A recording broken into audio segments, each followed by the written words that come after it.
प्रिय दर्शकों, सतयुग में जय और विजय नाम के दो विष्णु भक्त वैकुंठ धाम के मुख्य द्वारपाल हुआ करते थे। संयोगवश एक दिन सनकादिक ऋषि कुमार अपने आराध्य देव भगवान विष्णु के दर्शन करने की इच्छा से वैकुंठ धाम आ गए, परंतु उन्हें जय और विजय द्वारा प्रवेश द्वार पर रोक दिया जाता है। बार बार अनुरोध करने के बाद भी जय और विजय ने चारों भाइयों को अनुमति देने से इनकार कर दिया, जिस कारण वो क्रोधित होकर जय और विजय को श्राप दे देते हैं कि वो दोनों तीनों युगों में 3 बार दानव, असुर और मानव के रूप में जन्म लेकर अपने इस अपराध का कष्ट भोगेंगे। फलस्वरूप जय विजय का जन्म सतयुग में हिरण्यकश्यप और हिरण्याक्ष के रूप में, त्रेता युग में रावण और कुंभकर्ण के रूप में हुआ, और वहीं द्वापर युग में जय और विजय का जन्म शिशुपाल और दंतवक्र के रूप में हुआ था, जिसका अंत श्री हरि के अवतार श्री कृष्ण द्वारा किया जाता है। आइए जानते हैं क्या पौराणिक कथा है शिशुपाल और दंतवक्र के वध की। प्रिय भक्तों, ऐसी ही धार्मिक व रोचक कथाओं के लिए हमारे चैनल को सब्सक्राइब करें और साथ ही साथ बेल आइकन को भी प्रेस करें, जिससे हमारी वीडियोस आप तक पहुंचती रहे। अगर वीडियो अच्छी लगे तो इसे लाइक करें। महाभारत के सभा पर्व के अनुसार जब हस्तिनापुर राज्य को 2 भागों में विभक्त कर पांडव और कौरवों के मध्य बांट दिया जाता है, और जहां इंद्रप्रस्थ के राजा धर्मराज युधिष्ठिर को घोषित किया जाता है, धर्मराज युधिष्ठिर ने भगवान श्री कृष्ण से प्रेरणा लेकर राजसूय यज्ञ का अनुष्ठान किया। उस राजसूय यज्ञ में समस्त प्रतापी राजाओं को आमंत्रित किया जाता है, जिसमें चेदी नरेश शिशुपाल को भी आमंत्रित किया जाता है। उस राजसूय यज्ञ में सर्वसम्मति से वासुदेव श्री कृष्ण को देवतुल्य मानकर यज्ञ के अग्रभाग को आहूत करने के लिए आमंत्रित किया जाता है। श्री कृष्ण को ऐसा सम्मान पाता देखकर शिशुपाल क्रोधित हो जाता है, क्योंकि वो रुक्मणी विवाह के उपरांत से ही श्री कृष्ण से ईर्ष्या का भाव रखने लगा था, और सभा में सहदेव द्वारा श्री कृष्ण का आतिथ्य सत्कार देखकर शिशुपाल क्रोध की अग्नि में जलने लगा। सहदेव, तनिक ठहरो तो सही। तुम किस व्यक्ति की अग्रिम पूजा करने जा रहे हो, जिसके ना तो कुल का पता है और ना ही माता और पिता का? फिर इस कुलहीन और वंशहीन की अग्रिम पूजा कर क्यों इस यज्ञ को दूषित कर रहे हो? चेदी नरेश शिशुपाल, अपनी मर्यादा का उल्लंघन ना करो तो उचित रहेगा। कदाचित तुम्हें ये नहीं पता है कि तुम किसका अपमान कर रहे हो। हे अर्जुन, शिशुपाल हमारे अतिथि हैं। अतिथि का अपमान साक्षात भगवान का अपमान माना जाता है। उनके मन में क्यों वासुदेव कृष्ण के प्रति इतना क्रोध है, पहले ये जान लेना आवश्यक है। हे पार्थ, बड़े भैया सत्य कह रहे हैं, परंतु शिशुपाल का मुझसे अगर वैर है तो उसे कहने दे, शायद फिर उसे ऐसा उचित अवसर दोबारा ना मिले। हे वासुदेव, चेदी नरेश द्वारा आपका ये अपमान मुझसे देखा नहीं जा रहा है। क्या वासुदेव वासुदेव लगा रखा है? ये कोई भगवान नहीं है, अपितु एक मायावी और मथुरा नरेश कंस का हत्यारा है। ये नीच पुरुष इस सभा में ऐसा सम्मान पाने योग्य तो बिल्कुल भी नहीं है। क्या समस्त सृष्टि में योग्य पुरुषों का अकाल पड़ गया है? क्या ये गुरु वेद व्यास, कृपाचार्य और द्रोणाचार्य से अधिक पूजनीय व श्रेष्ठ है? शिशुपाल, अपनी जीवाह को विराम दो, अन्यथा तुम एक भी अपशब्द कहने लायक नहीं बचोगे। दाऊ भैया, शांत हो जाइए। कन्हैया, ये तुम्हारा अपमान पर अपमान किए जा रहा है और तुम मुझे शांत रहने के लिए कह रहे हो। दाऊ भैया, क्या आप भूल गए कि मैंने बुआ को शिशुपाल के 100 अपराधों को क्षमा करने का वचन दिया है। शायद शिशुपाल को 100 अपराधों की गिनती अवश्य याद होगी। अरे नीच कुलहीन, तू मुझे क्या क्षमादान देगा? क्या मैं तुझसे डरता हूँ? तू मथुरा नरेश कंस के दास नंद के घर पला बड़ा है, और स्वर्ण आभूषण और उत्तम वस्त्र धारण कर लेने से तू थोड़ी ना राजकुल का उत्तम रक्त बन जाएगा। जिसे स्वयं के माता पिता का ढंग से पता नहीं, वो आज द्वारकाधीश बना बैठा है। तू तो एक छलिया और व्यभिचारी है। तूने तो अंधकासुर की 16,000 रानियों को बलपूर्वक अपनी रानी बना लिया।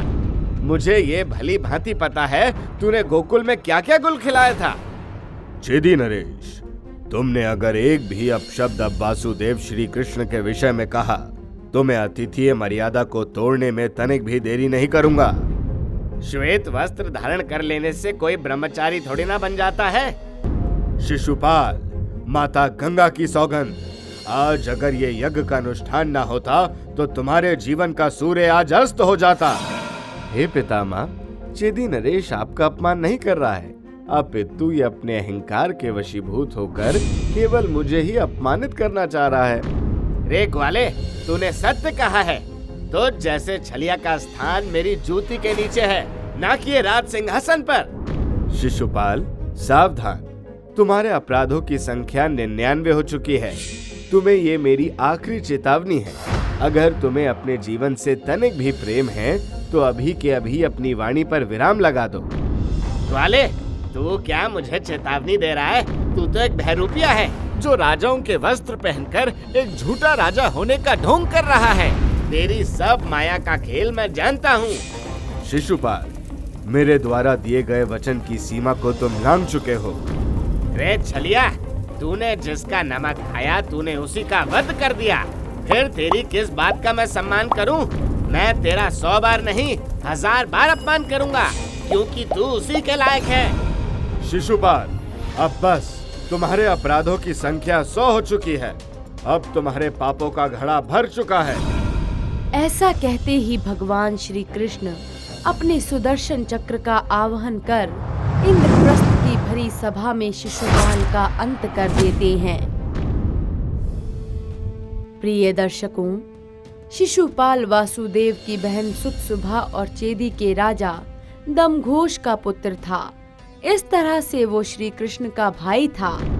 शिशुपाल का जन्म जब हुआ तो वो बड़ा ही विचित्र था, क्योंकि उसकी 3 आंखें और 4 भुजाएं थी। शिशुपाल के इस रूप को देखकर माता चिंता में पड़ गई और शिशुपाल को त्यागने का निर्णय किया। लेकिन तभी आकाशवाणी हुई कि बच्चे का त्याग ना करें। जब सही समय आएगा तो इस बच्चे की अतिरिक्त आंख और हाथ गायब हो जाएंगे। लेकिन इसके साथ ही ये भी आकाशवाणी हुई कि जिस व्यक्ति की गोद में बैठने के बाद इस बच्चे की आंख और हाथ गायब होंगे, वही व्यक्ति इसका काल बनेगा। एक दिन जब भगवान श्री कृष्ण अपनी बुआ के घर आए तो श्री कृष्ण के मन में बाल शिशुपाल के विचित्र रूप को देखकर स्नेह जागा। तब उन्होंने उसे गोद में उठा लिया। गोद में उठाते ही शिशुपाल की अतिरिक्त आंख और हाथ गायब हो गए। ये देखकर शिशुपाल के माता पिता को आकाशवाणी याद आ गई और वो बहुत भयभीत हो गए। तब श्री कृष्ण ने अपनी बुआ को वचन दिया कि मैं शिशुपाल के कुल 100 अपराध को क्षमा करूंगा, उसके उपरांत ही उसका अंत कर दूंगा। प्रिय दर्शकों, आप ये भली भांति जानते हैं कि शिशुपाल भगवान विष्णु का पार्षद जय था, जिसका वध भगवान श्री कृष्ण द्वारा किया जाता है। वहीं भगवान विष्णु का एक अन्य दूसरा पार्षद विजय था, जो महाभारत कथा के अनुसार श्रुत देवी और करुषाधिपति वृद्ध शर्मा का पुत्र था, जिसका नाम दंतवक्र था, क्योंकि उसके सभी दंत बड़े ही विचित्र आकार के थे और वो शिशुपाल का परम मित्र भी था।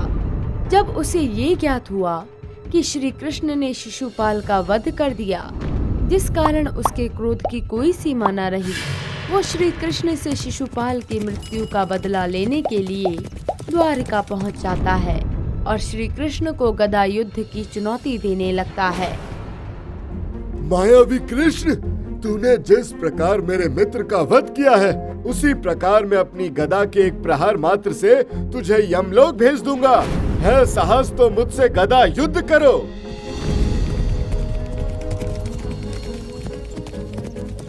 दंतवक्र, मैंने तुम्हारी गदा युद्ध की चुनौती को स्वीकार कर लिया है।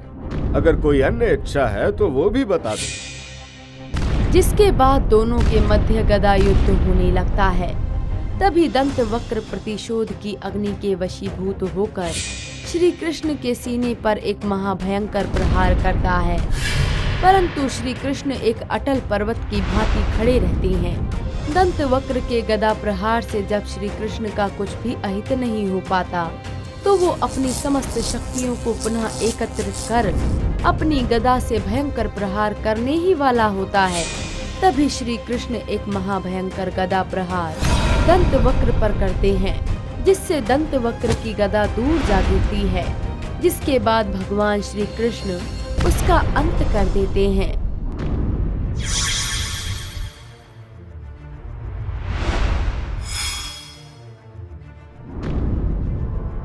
मित्रों, शक्ति और अहंकार से मानव, दानव, यहाँ तक कि देवता भी अछूते नहीं रहे हैं, जिस कारण उन्हें कई कष्ट भोगने पड़े। अतः हमें अपने अहंकार और शक्ति के वशीभूत होकर किसी को कष्ट व दुख नहीं पहुँचाना चाहिए।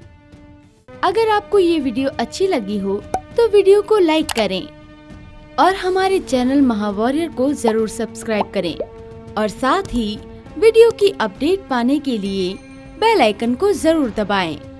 और आप अगली कहानी किस महावॉरियर की देखना चाहते हैं, आप हमें ये भी कमेंट्स करके बता सकते हैं।